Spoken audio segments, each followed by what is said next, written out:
Hello everyone. आप सभी का फिर से स्वागत है। ये एनसीईआरटी बायोलॉजी का डिस्कशन है।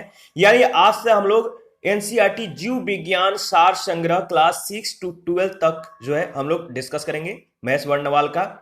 जैसा कि आप लोगों ने ही रिकमेंड किया था कि जल्द से जल्द जो है एनसीईआरटी बायोलॉजी को स्टार्ट किया जाए, तो ये स्टार्ट हो चुका है और इसका पीडीएफ भी अवेलेबल है। अगर आपको पीडीएफ चाहिए तो Telegram channel, Telegram quiz group या चैनल के कम्युनिटी बॉक्स में जाइए, वहां पर इसके रिगार्डिंग में इंफॉर्मेशन को जो है अपडेट किया गया है।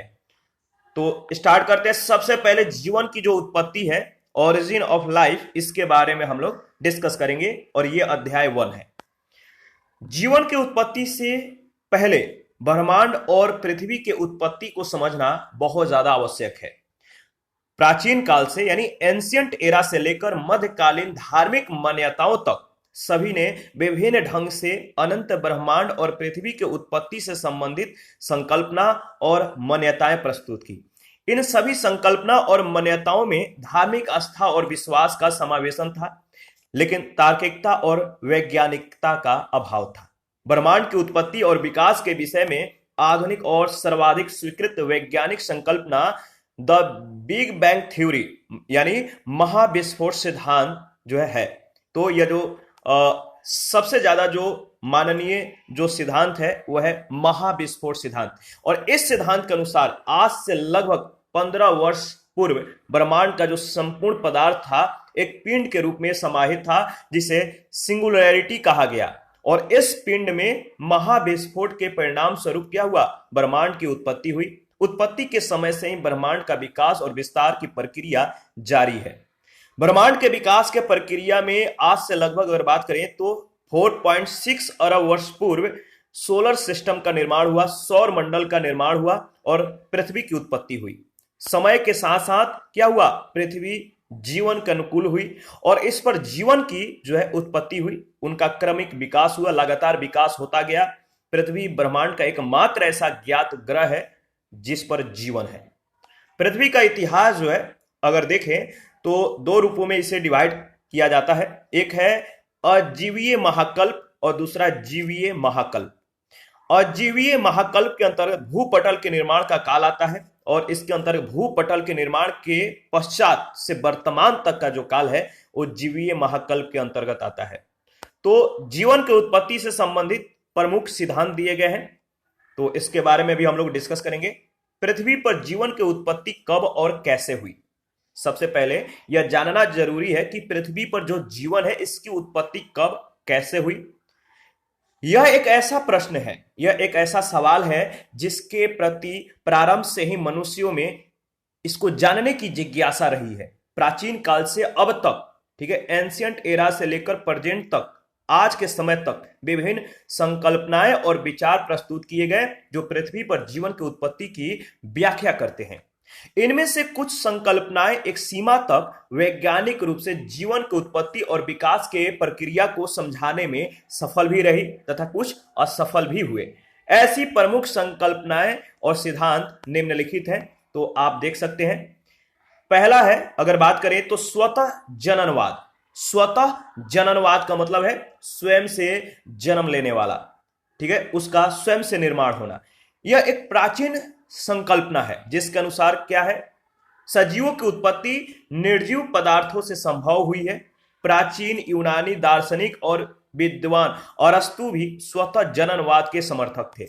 स्वतः जननवाद के समर्थकों का मानना था कि धूल से मक्खियां, ओस तथा सड़ते हुए मांस से कीड़े और तालाब के कीचड़ तथा बालू से मछलियां स्वतः ही उत्पन्न हो जाती हैं। वर्तमान समय में यह संकल्पना जो है हास्यास्पद, मतलब कि विश्वसनीय नहीं है, हास्यास्पद प्रतीत होता है।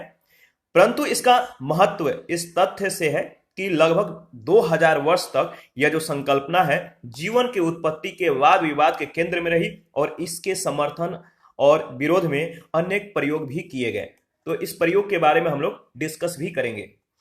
जैसे जेन, याद रखिएगा, जेन बैप्टिस्ट वान हेल्मोट के प्रयोग, इनके प्रयोग के अनुसार अगर बात करें तो इन्होंने दो प्रयोग किया था। जननवाद के समर्थन में दो प्रयोग किए गए 1580 से 1664 के बीच। इनके मतलब के अंतर्गत तो वान हेल्मोट के अंतर्गत इन्होंने दो प्रयोग किए। पहला प्रयोग ये किया कि उन्होंने दर्शाया कि पसीने से जो भीगा हुआ कपड़ा है, जब पसीने से कपड़ा भीग जाते हैं तो पसीने से भीगे हुए कपड़े और गेहूं के बालियों को, जो गेहूं के फसल होते हैं, जो उनके अन्न होते हैं, तो गेहूं के बालियों को एक साथ रखने पर 21 दिनों में चूहे उत्पन्न हो जाते हैं। चूहों का यानी रैट का जो है जन्म होता है। इन्होंने ये प्रयोग किया। दूसरा क्या प्रयोग किया कि उन्होंने दो ईंटों के बीच, जो ईंट होते, जो मकान बनते हैं जिन ईंटों से, उन ईंटों के बीच तुलसी रखकर, ठीक है, उन ईंटों के बीच, दो ईंटों के बीच तुलसी रखकर उन्हें धूप में रखने से उनमें बिच्छू उत्पन्न हो जाते हैं। तो ये दो प्रयोग किया। इसके बाद अगर बात करें तो फ्रांसिस्को रेडी का प्रयोग देखें तो फ्रांसिस्को रेडी, इन्होंने अपने प्रयोग के माध्यम से स्वतः जननवाद के सिद्धांत का खंडन कर दिया। और इन्होंने कब इसका खंडन किया? इनका जो प्रयोग है उन 1626 से 1697 के बीच। रेडी ने 3 बोतलों में जंतुओं का उबाला हुआ मांस रखा और उनमें से एक बोतल को कर्क से, ठीक है, 3 बोतल लिया, 3 बोतल में उबले हुए मांस को रखा और एक बोतल को कॉर्क से, दूसरे बोतल को कपड़े से और तीसरे बोतल को खुला छोड़ दिया। यानी एक बोतल को कॉर्क से बंद किया, दूसरे को, जो दूसरा बोतल था उसके मुंह को कपड़े से बांध दिया और तीसरे बोतल को जो है ओपन रखा, ठीक है। कुछ दिनों के बाद उन्होंने देखा कि खुले मुंह वाली जो बोतल है उसमें कीड़े उत्पन्न हो गए हैं। कपड़े से बंद की गई जो बोतल है उसके ऊपर भी कीड़े उत्पन्न हुए हैं, लेकिन वे जीवित नहीं है। इन दोनों के विपरीत जो कॉर्क से बोतल बंद की गई थी उसमें कोई कीट उत्पन्न नहीं हुआ है। तो इस तरह से इन्होंने ये प्रयोग किया और इसे क्या निष्कर्ष निकला? इसे यही निष्कर्ष निकाला गया कि मांस से जो मीट है, मांस से लार्वा यानी कीट स्वयं उत्पन्न नहीं होते हैं, बल्कि मक्खियों जब मांस पर अंडे देती हैं तभी ऐसा संभव हो पाता है। इसको ध्यान में रखिएगा, इससे यही निष्कर्ष निकलता है। इसके बाद अगर बात करें तो दूसरा है जीव जननवाद। जीव जननवाद यानी देखिए यह सिद्धांत जो है जीव जननवाद यानी जीव से जन्म, जो जीव है इनसे मतलब कि जन्म होना, इनसे जीव की उत्पत्ति होना, यह सिद्धांत स्वतः जननवाद के विरोध में विकसित हुआ। इस सिद्धांत के अनुसार अगर बात करें तो सजीव पदार्थों की उत्पत्ति केवल सजीव पदार्थों से ही संभव है।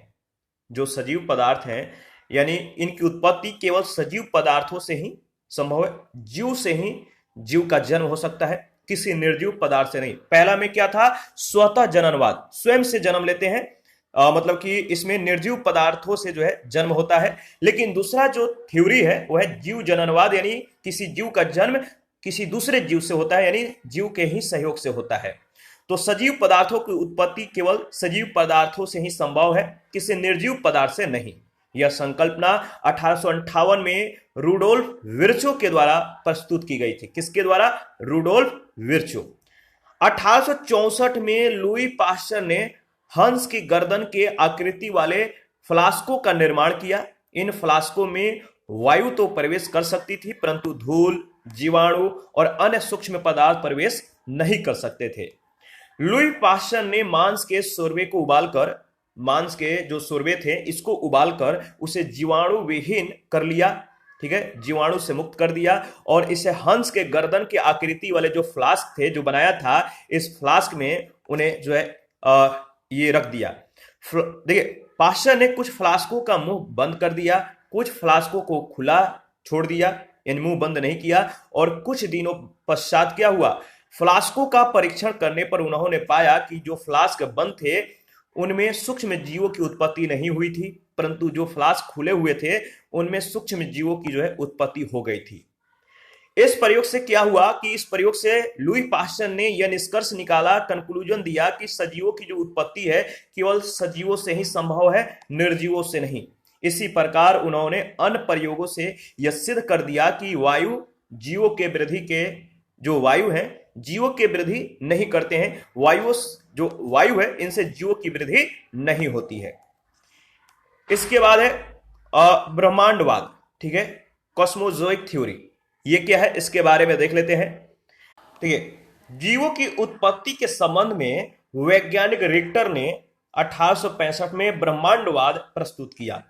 ब्रह्मांडवाद सिद्धांत के अनुसार अगर बात करें तो पृथ्वी पर विद्यमान जीवों की जो उत्पत्ति है वो पृथ्वी पर नहीं हुई है, बल्कि ये ब्रह्मांड के अन्य ग्रहों से साधारण कणों और बीजाणुओं के रूप में पृथ्वी पर आए हैं।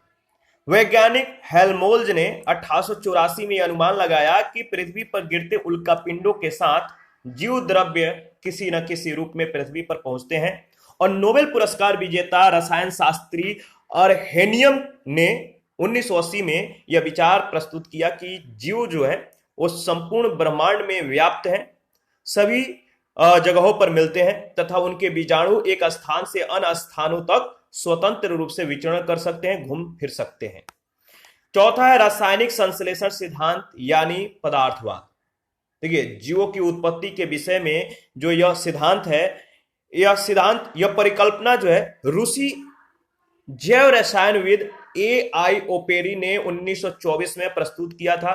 द ओरिजिन ऑफ लाइफ नामक पुस्तक में ओपेरी ने अपना विचार व्यक्त किया कि जीवन की उत्पत्ति मूल अथवा, याद रखिएगा, मूल अथवा अगर बात करें तो आदि रस में कार्बन आधारित अणुओं के क्रमिक रासायनिक विकास यानी लगातार रासायनिक विकास के परिणाम स्वरूप हुई है।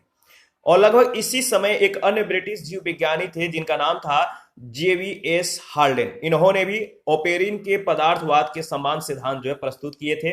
इसीलिए इस संकल्पना को सामान्यतः ओपेरिन हाल्डेन संकल्पना कहा जाता है, और इस संकल्पना के प्रमुख बिंदु निम्नलिखित हैं। देखिए, पृथ्वी का वातावरण अपने विकास के प्रारंभिक चरण में अपचायक था, रेड्यूसिंग था, यानी इसमें ऋण आवेशों का आधिक्य था और मुक्त ऑक्सीजन की कमी थी। ऐसे स्थिति में ऊर्जा के किसी बाह्य स्रोत जैसे परावैंगनी प्रकाश तड़ित की उपस्थिति में सरल कार्बनिक यौगिकों का यानी ऑर्गेनिक कंपाउंड्स का संश्लेषण हुआ। देखिए, ऑर्गेनिक कंपाउंड्स यानी सरल कार्बनिक यौगिकों के मध्य अभिक्रिया के श्रृंखला के परिणाम स्वरूप क्या हुआ कि अधिक से अधिक जटिल यौगिकों का निर्माण हुआ, जैसे अमीनो अम्ल, वसीय अम्ल, मीथेन, शर्करा, प्यूरिन्स आदि। चूंकि देखिए, जीव द्रव्य के निर्माण में इन कार्बनिक यौगिकों की महत्वपूर्ण भूमिका है और इसीलिए ये यौगिक जीवन की उत्पत्ति का आधार बने।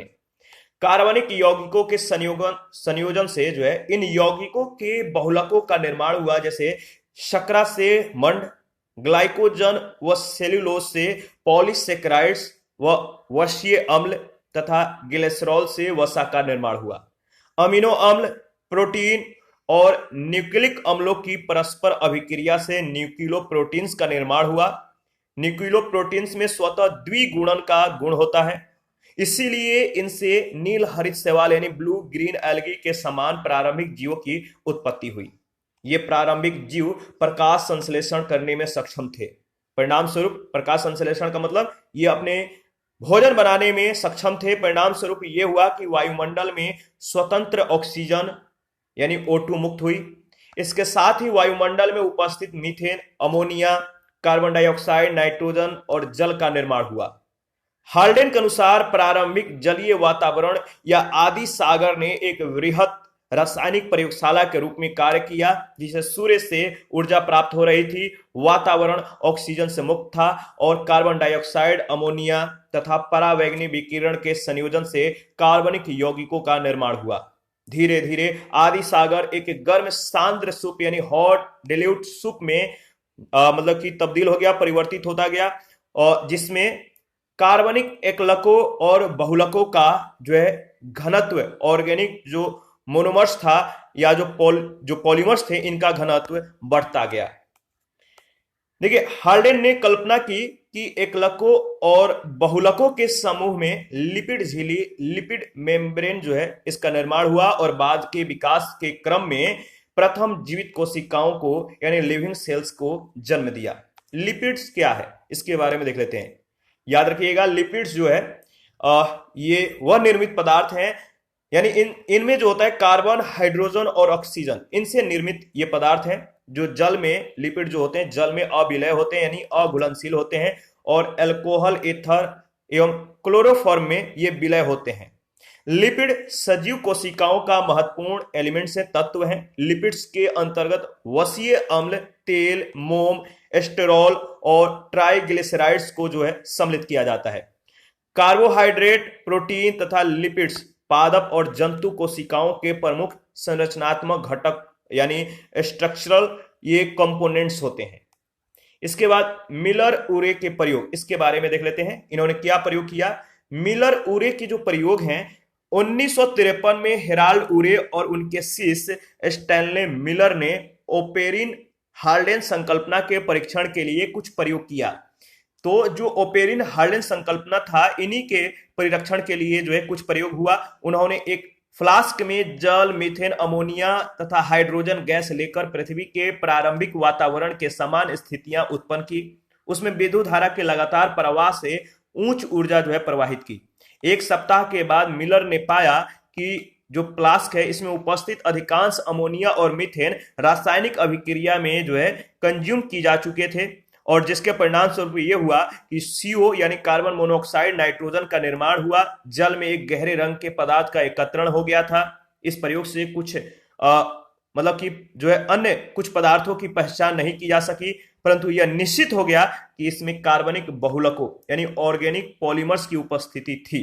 जलीय विलयन का परीक्षण करने पर यह पाया गया कि इसमें जो विभिन्न अमीनो अम्ल हैं, अनेक वसीय अम्लों, हाइड्रोक्सी अम्ल और एमाइड उत्पादों की उपस्थिति थी। इस बात को ध्यान में रखना है। इसके बाद ऑक्सीजन क्रांति क्या है? ऑक्सीजन रेवोल्यूशन, इसके बारे में डिस्कस कर लेते हैं।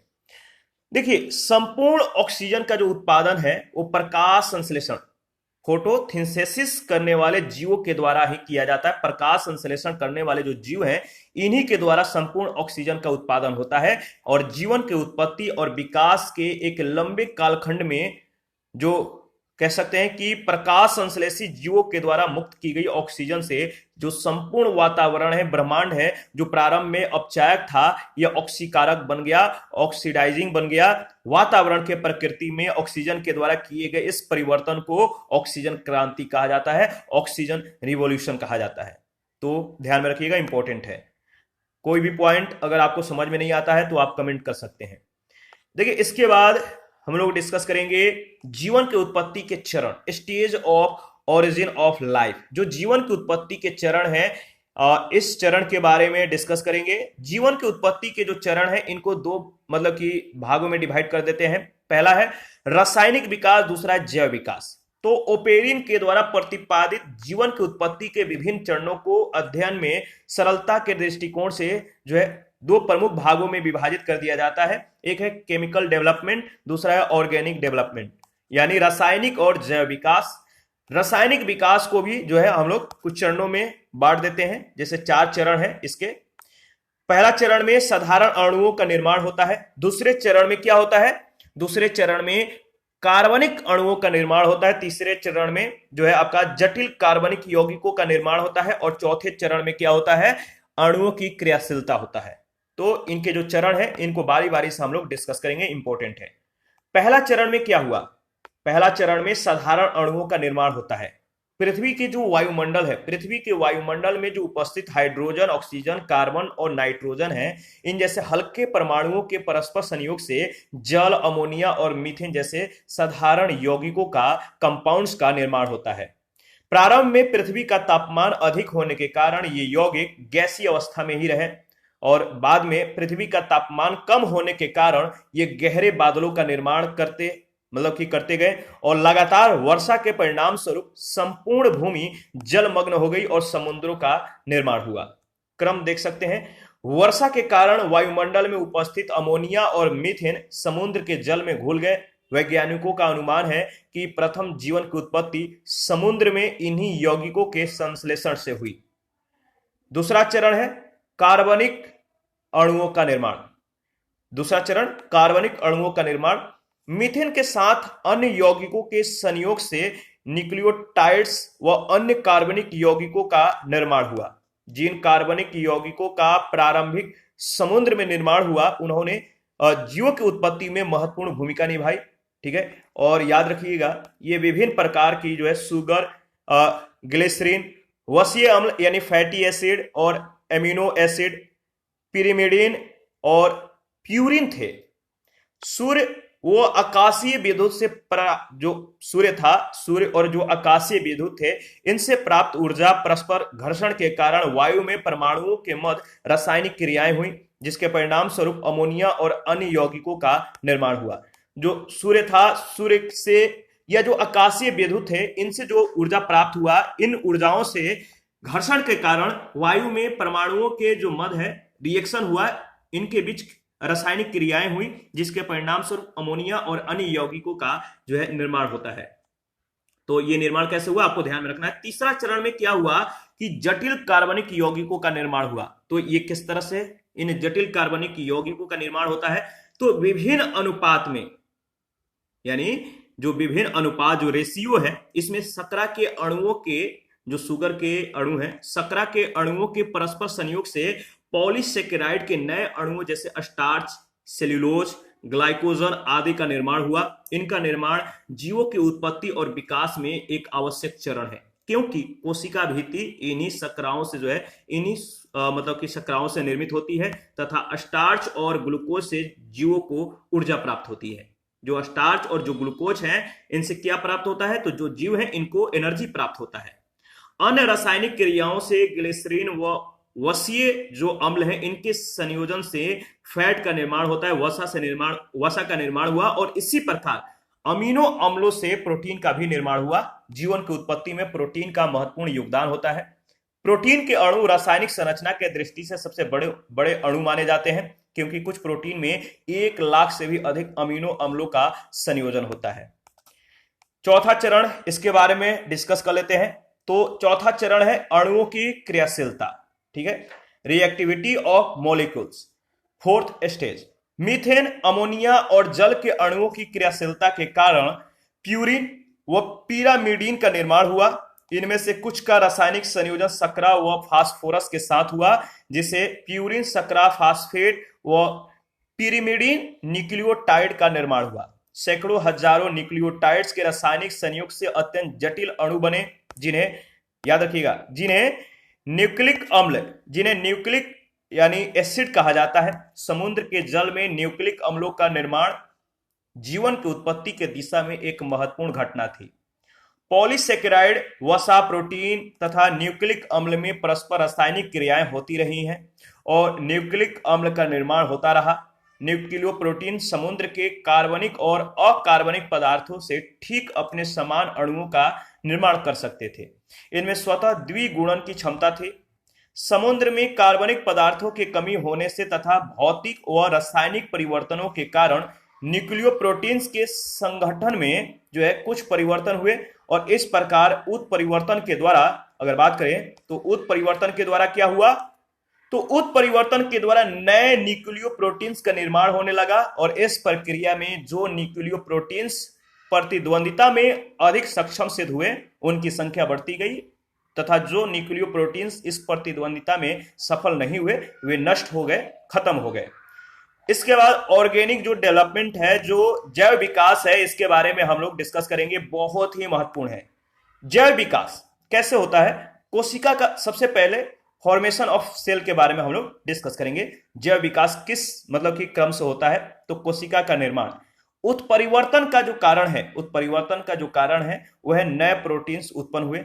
तो उत्परिवर्तन के कारण जो नए प्रोटीन उत्पन्न हुए वे अत्यधिक चिपचिपे थे, ठीक है, क्या थे, चिपचिपे, इसीलिए वे समूहों का निर्माण करने लगे। चिपचिपे थे तो ये क्या किए, एक दूसरे से जुड़ने लगे, समूहों का निर्माण करने लगे। अनेक न्यूक्लियो प्रोटीन के समूह जल, खनिज, लवण और कार्बोहाइड्रेट आदि पौष्टिक पदार्थों की बूंद सदृश रचनाओं के आवरण से ये घिर गए। ये कोशिका निर्माण का पहला चरण था।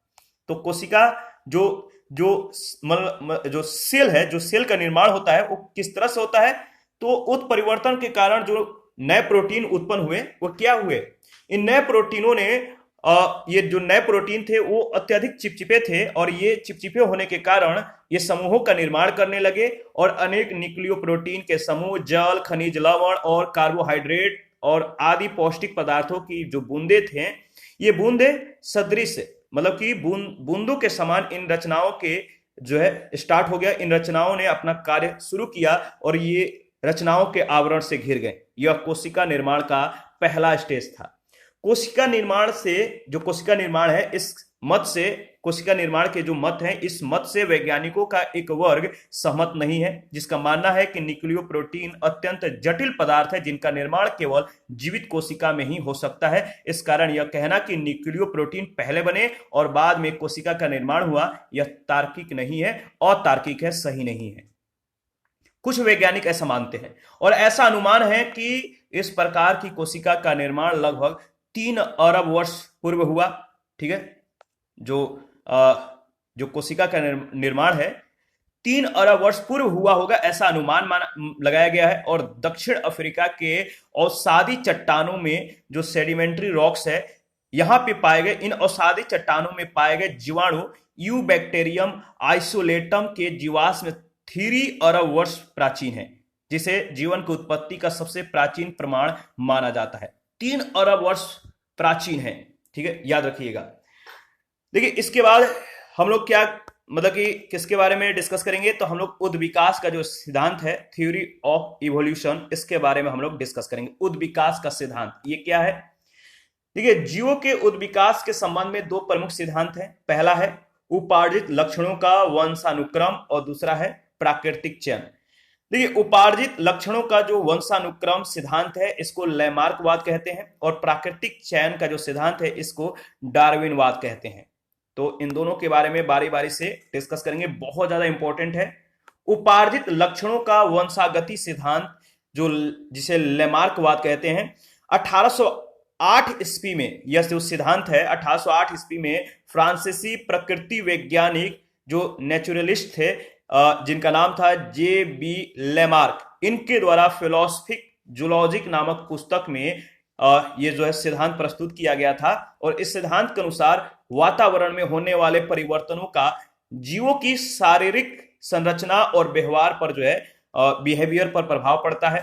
परिवर्तन जो परिवर्तन है, इन परिवर्तन के बाद जो परिवर्तित वातावरण है, इसके अनुसार स्वयं को अनुकूलित करने के क्रम में जीवों के द्वारा कुछ अंगों का प्रयोग अधिक किया जाता है, तो कुछ अंगों का जो प्रयोग है वो कम किया जाता है, और इस कारण उनमें कुछ विशेषताएं जो है उत्पन्न हो जाती हैं। जीवों के द्वारा अपने जीवन में उपार्जित, ठीक है, उपार्जित किए गए विशेषताएं उनकी संतानों में भी ये हस्तांतरित हो जाती हैं।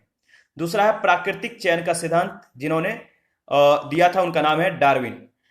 ब्रिटिश प्रकृति वैज्ञानिक चार्ल्स डार्विन, इन्होंने अपनी पुस्तक द ओरिजिन ऑफ स्पीसीज में उद्विकास के सिद्धांत को जो है प्रतिपादित किया।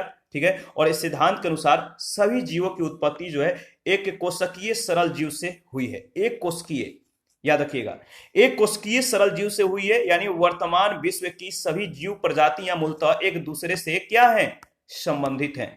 ठीक है, फिगर के माध्यम से भी इसको हम लोग समझेंगे। डार्विन यह मानते हैं कि जीवन की जो उत्पत्ति है निर्जीव पदार्थों से हुई है। जटिल जैविक संरचना वाले जीवों का विकास एक लंबे समय में अपेक्षाकृत सरल संरचना वाले जीवों से हुआ है। जीवों के विकास के प्रक्रिया में उनमें कुछ जो है आनुवांशिक परिवर्तन होते रहते हैं, जो अगली पीढ़ियों में परिलक्षित होते हैं, दिखाई देते हैं, और इस प्रक्रिया को जो है म्यूटेशन कहते हैं, उत्परिवर्तन कहते हैं। ऐसे परिवर्तन जो जीवों को प्रकृति के अनुकूल बनाने में सहायक होते हैं, वे अगली पीढ़ी में जो है स्थानांतरित होते हैं, ट्रांसफर होते रहते हैं, तथा शेष परिवर्तन समाप्त होते रहते हैं। प्रकृति के द्वारा निर्धारित यह प्रक्रिया प्राकृतिक चयन कहलाती है, तथा प्रकृति के अनुकूल बेहतर परिवर्तन वाले जीवों का अस्तित्व में बने रहना योग्यतम की उत्तरजीविता कहलाती है, सर्वाइवल ऑफ द फिटेस्ट कहलाती है। तो देखिए, जो लैमार्क और डार्विनवाद में जो तुलना है, इसको हम लोग समझेंगे। ठीक है, आप देख सकते हैं कि जो लैमार्कवाद है और जो डार्विनवाद है, इन दोनों में क्या क्या अंतर है, फिगर के माध्यम से भी समझेंगे। तो पहले तुलना देख लेते हैं।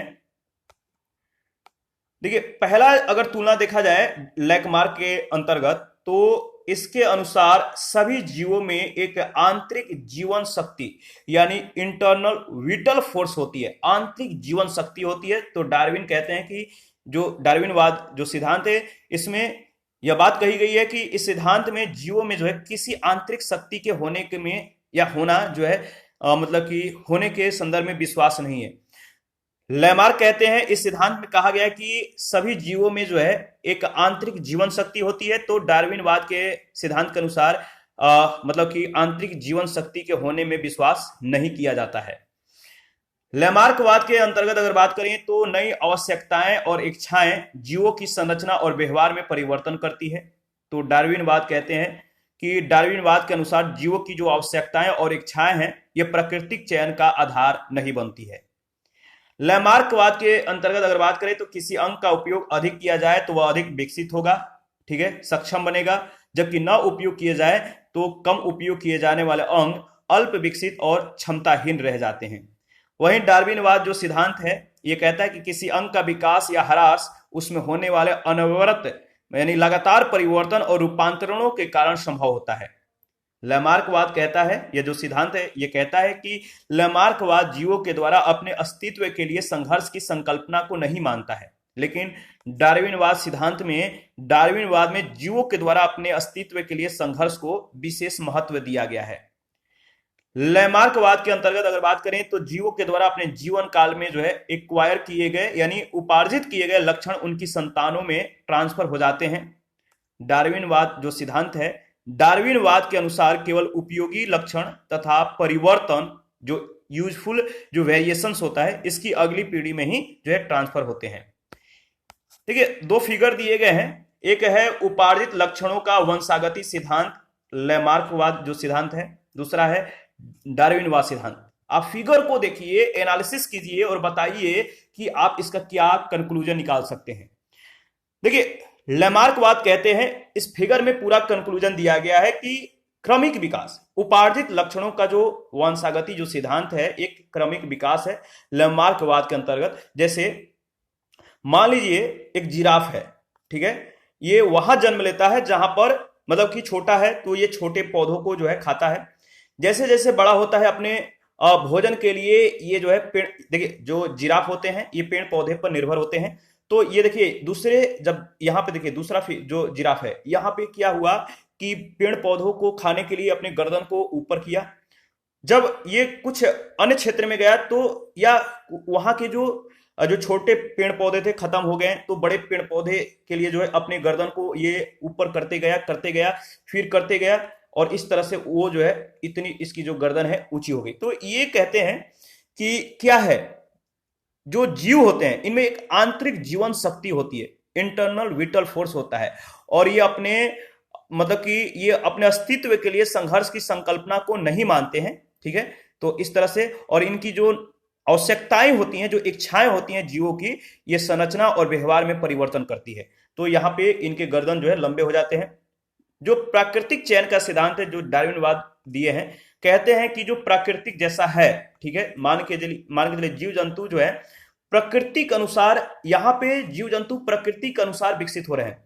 और यहाँ पे कहने का मतलब है कि प्रकृति जीव जंतु जो है, जीव जंतु यहाँ पे अपने अनुसार नहीं, प्रकृति के अनुसार नहीं, मतलब कि यहाँ पे जीव जंतु की जो आवश्यकता है वो अपने अनुसार ढल रहे हैं। जो इनकी आवश्यकता है, छोटे पेड़ पौधे खत्म हो जाते हैं तो बड़े पेड़ पौधे के लिए गर्दन को ऊपर करते हैं, वो भी खत्म हो जाते हैं तो उससे ऊपर वाले पौधों को खाते हैं और उससे ऊपर वाले पौधों को खाते हैं। यहाँ पे कहते हैं कि जो प्रकृति है इन जीवों के द्वारा ही इस प्रकार के प्रकृति का जो है चयन किया गया है, यानी शुरू से ही इनके जो गर्दन है वो लंबे हो सकते हैं।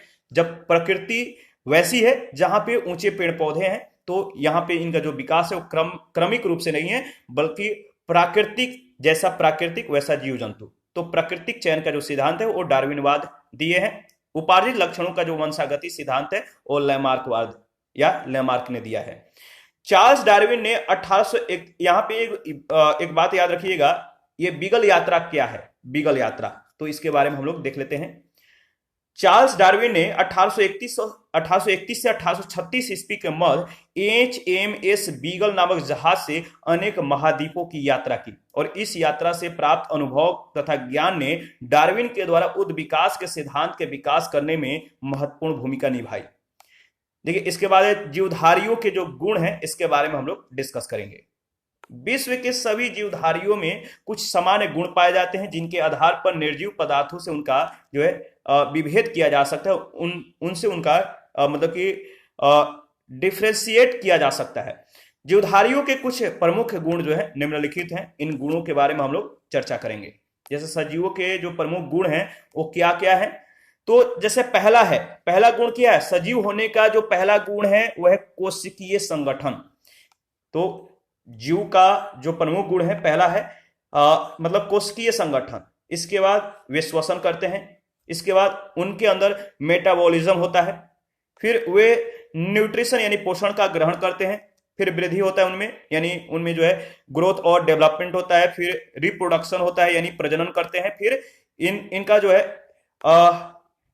आनुवांशिकता भी यानी एक जीन से मतलब कि दूसरे जीन में परिवर्तन, इसके बाद समस्थिति, ठीक है, इसके बाद होता है संवेदनशीलता।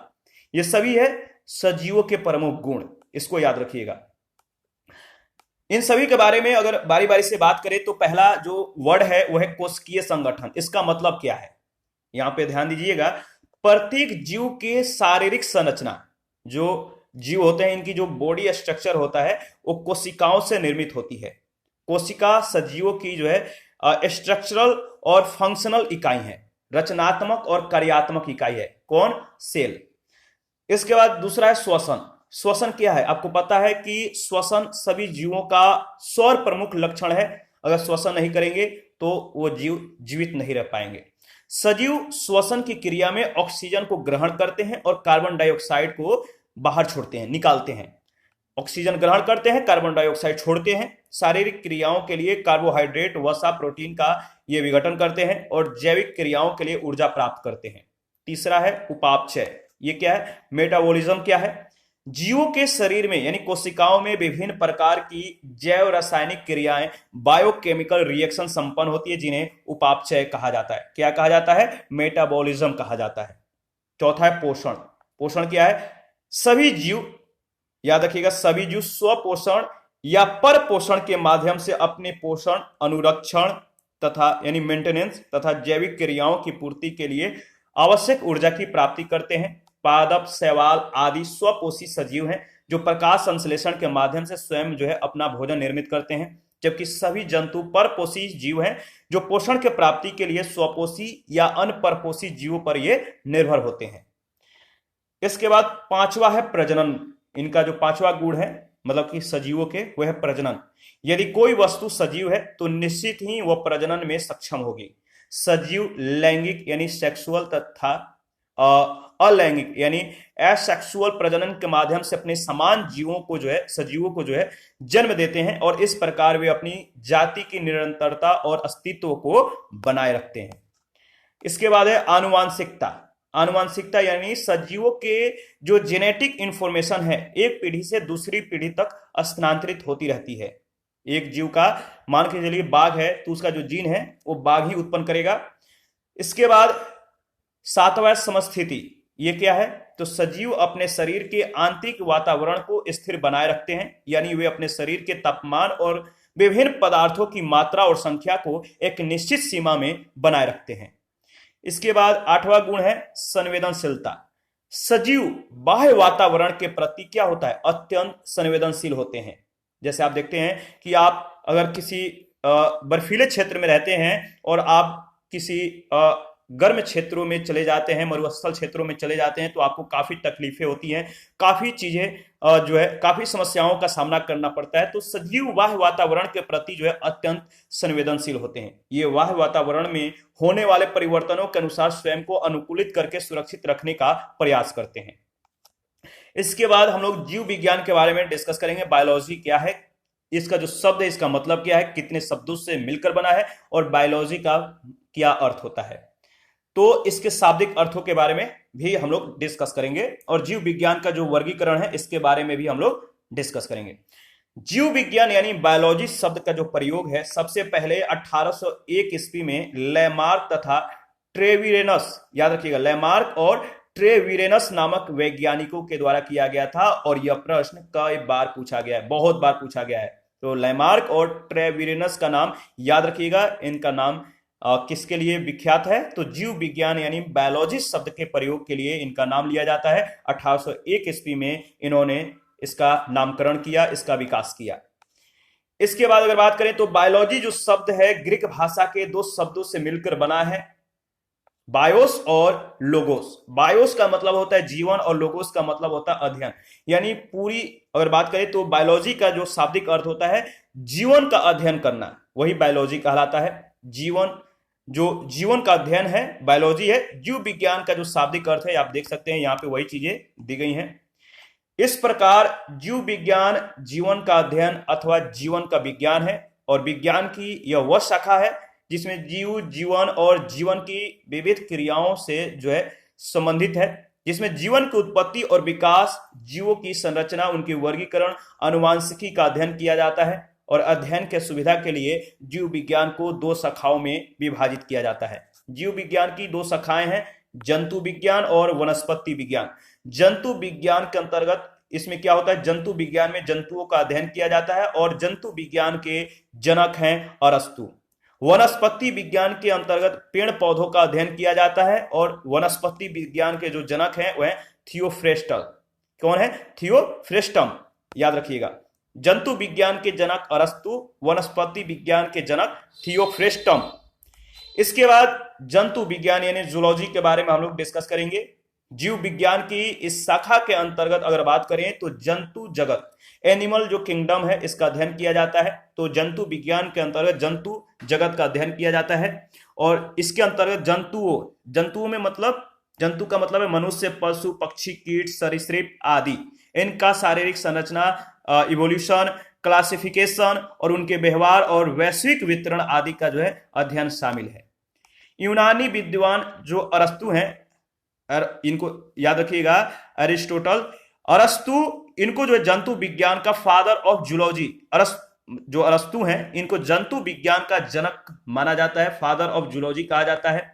अरस्तु ने जीव विज्ञान पर विभिन्न पुस्तकें लिखी जिनमें जंतु इतिहास अत्यंत महत्वपूर्ण है। ठीक है, याद रखिएगा। और इसमें लगभग 500 जंतुओं की शारीरिक संरचना, विशेषताएं, जनन और अन्य क्रियाओं का वर्णन किया गया है। इसके बाद आगे बढ़ते हैं। इसके बाद है वनस्पति विज्ञान। वनस्पति विज्ञान क्या है? वनस्पति विज्ञान के अंतर्गत वनस्पतियों के उद्भव, विकास, अकारिकी, प्रजनन और उनके वातावरणीय अनुकूलन और भौगोलिक वितरण आदि का जो है अध्ययन किया जाता है।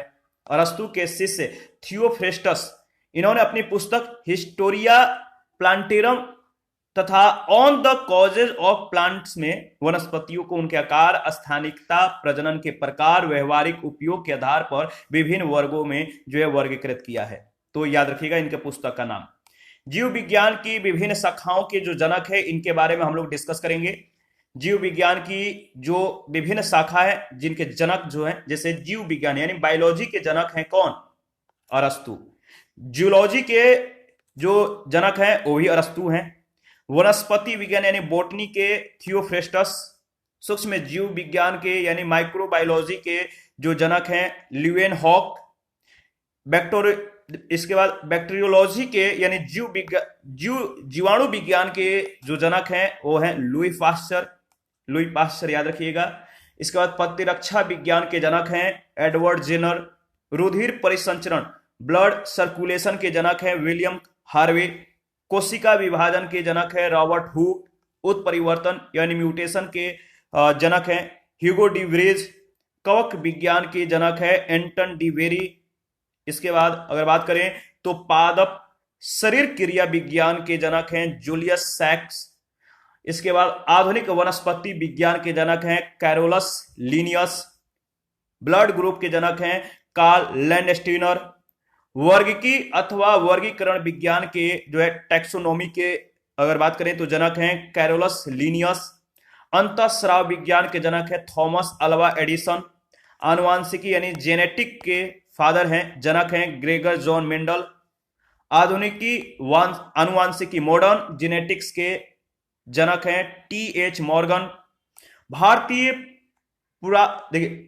पूरा वनस्पति विज्ञान जो है इसके जनक है बिरबल साहनी। आनुवांशिकी अभियांत्रिकी जेनेटिक इंजीनियरिंग के जो फादर हैं वह हैं पॉल बर्ग। शैवाल विज्ञान के जनक हैं विलियम हेनरी हार्वे। भारतीय शैवाल विज्ञान के जनक है A.O.P. आयंगर। भारतीय पारिस्थितिकी इंडियन इकोलॉजी के जनक है रामदेव मिश्रा। औषधि विज्ञान के जनक हैं हिप्पोक्रेटस। जीवाश्मिकीय के फादर हैं लियोनार्डो दा विंची। सूक्ष्मदर्शिकी के जनक हैं एंटनी वान ल्यूवेनहॉक। और जीन चिकित्सा यानी जीन थेरेपी के जनक है एंडरसन, याद रखिएगा। इसके बाद अगर आगे देखें, नेक्स्ट याद रखिएगा वनस्पति विज्ञान की जो प्रमुख शाखाएं हैं, जैसे एंथोलॉजी। एंथोलॉजी में किसका अध्ययन किया जाता है? तो ये सभी वनस्पति विज्ञान के ब्रांचेज हैं। जैसे एंथोलॉजी जो है इसमें पुष्पों का, फ्लावर्स का अध्ययन किया जाता है। एंड्रोलॉजी में वृक्षों और झाड़ियों का अध्ययन किया जाता है। देखिए यहां से कई बार प्रश्न पूछे गए, जीव विज्ञान के विभिन्न शाखाओं के जो फादर्स हैं, जनक हैं, किन शाखा को किसने जन्म दिया और किस शाखा के अंदर, किस वनस्पति विज्ञान के अंदर किसकी जो है अध्ययन की जाती है, ये भी बहुत ज्यादा इंपॉर्टेंट है। इकोनॉमिक बॉटनी के अंतर्गत आर्थिक महत्व के पौधों का अध्ययन किया जाता है। फ्लोरिकल्चर, सजावटी पुष्पों का संवर्धन और अध्ययन किया जाता है। जेनेटिक्स, इसमें जो है आनुवांशिकी विभिन्नताओं का अध्ययन किया जाता है। कुछ वर्ड ऐसे हैं जिसे आप अनुमान भी लगा सकते हैं, जैसे इसके बाद हेरिडिटी, इसके अंतर्गत पैतृक लक्षणों का संतति में पहुंचने का अध्ययन। हिस्टोलॉजी, ऊतकों का अध्ययन। प्लांट फार्मोलॉजी में पादपों की, जो पादप होते हैं, पादपों की आकारीय संरचना। माइकोलॉजी में कवकों का अध्ययन किया जाता है। पैलियोबॉटनी में पादप जीवाश्मों का अध्ययन किया जाता है। फाइकोलॉजी में शैवालों का अध्ययन किया जाता है। फार्मेकोलॉजी में औषधीय पादपों का अध्ययन होता है। फिजियोलॉजी में विभिन्न पादप जैविक क्रियाओं का अध्ययन होता है। वायरोलॉजी में विषाणुओं का अध्ययन होता है। एग्रोनॉमी में फसली पादपों का अध्ययन होता है। हॉर्टिकल्चर में जो है फल, सब्जी, उद्यान पादपों का संवर्धन और अध्ययन होता है। और टिश्यू कल्चर के अंतर्गत कृत्रिम विधि से ऊतकों का संवर्धन होता है। जंतु विज्ञान की प्रमुख शाखाएं, इसके बारे में देख लेते हैं। जैसे एंटोमी है, एनाटॉमी, इसके अंतर्गत क्या होता है? देखिए एनाटॉमी, शरीर और विविध अंगों की रचना का विच्छेदन के द्वारा प्रदर्शन करना। एंथ्रोपोलॉजी, इसके अंतर्गत मानव जाति के सांस्कृतिक विकास का अध्ययन होता है। इकोलॉजी, जैविक और अजैविक वातावरण से जीवों के विविध संबंधों का अध्ययन होता है।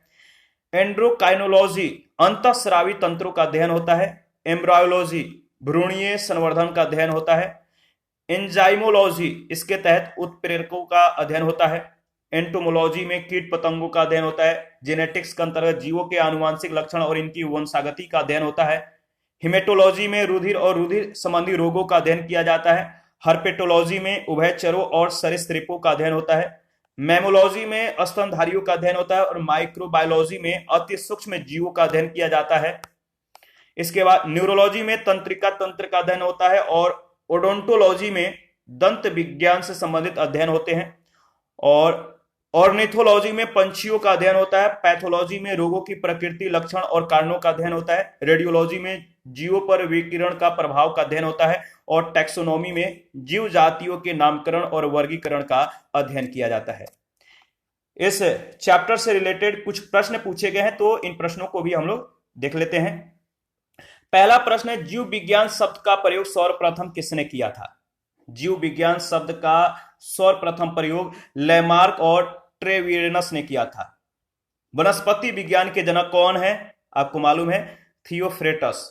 वनस्पति विज्ञान के जनक है थियोफ्रेटस। जीव विज्ञान के जनक कौन है? तो आपको मालूम है, जीव विज्ञान के जनक हैं यानी अरस्तु। अरस्तु जो है वो बायोलॉजी के फादर हैं, फादर ऑफ बायोलॉजी इनको बोला जाता है, जीव विज्ञान के जनक। चिकित्सा शास्त्र के जनक कौन है? तो हिपोक्रेटस। चिकित्सा शास्त्र के जनक हैं हिपोक्रेटस। जैव विकास को सर्वप्रथम किसने समझाया? जैव विकास को सर्वप्रथम किसने समझाया? तो लेमार्क ने। किस वैज्ञानिक के द्वारा विकास का सिद्धांत प्रस्तावित किया गया था? किस वैज्ञानिक के द्वारा विकास का जो सिद्धांत है प्रस्तावित किया गया था? तो Charles Darwin Einstein. Charles Darwin Einstein के द्वारा।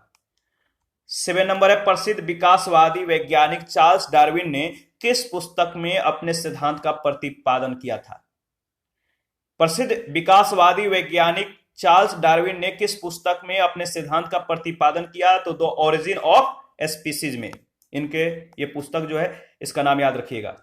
8 नंबर, युक्तम की उत्तरजीविता के सिद्धांत का प्रतिपादन किया था। युक्तम की उत्तरजीविता के सिद्धांत का प्रतिपादन किसने किया था? डार्विन ने।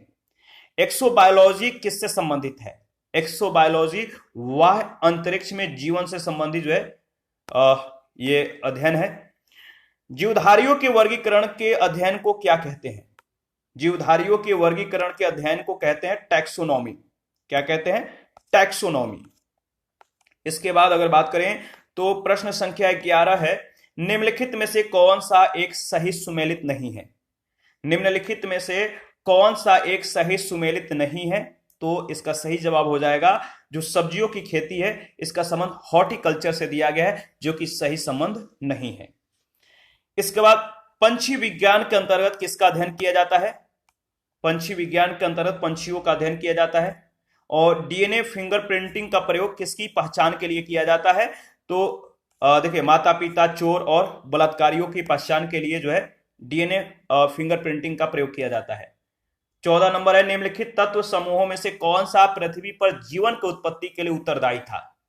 वह तत्व समूह कौन सा है जो पृथ्वी पर जीवन की उत्पत्ति के लिए उत्तरदायी है? तो कार्बन है, हाइड्रोजन है और नाइट्रोजन है। डार्विन के विकास के सिद्धांत के अनुसार जिराफ की लंबी गर्दन पीढ़ी दर पीढ़ी ऊंचे पेड़ों पर पत्तों तक पहुंचने के लिए सतत प्रयास के कारण बनी। ठीक है, डार्विनवाद के विकास के सिद्धांत के अनुसार जिराफ की जो गर्दन है, वो लंबी गर्दन है, वो पीढ़ी दर पीढ़ी ऊंचे पेड़ों पर पत्तों तक पहुंचने के सतत प्रयास के कारण बनी। ठीक है, डार्विन जो है फिंचेज का प्रयोग किस समूह के लिए जो है किया जाता था? डार्विन फिंचेज का प्रयोग किस समूह के लिए किया जाता था? तो पंछियों के लिए। ह्यूगो डी ब्रिज ने किस सिद्धांत का प्रतिपादन किया था? ह्यूगो डी ब्रिज ने उत्परिवर्तन के सिद्धांत को जो है प्रतिपादित किया था। इसका सही जवाब हो जाएगा ऑप्शन डी।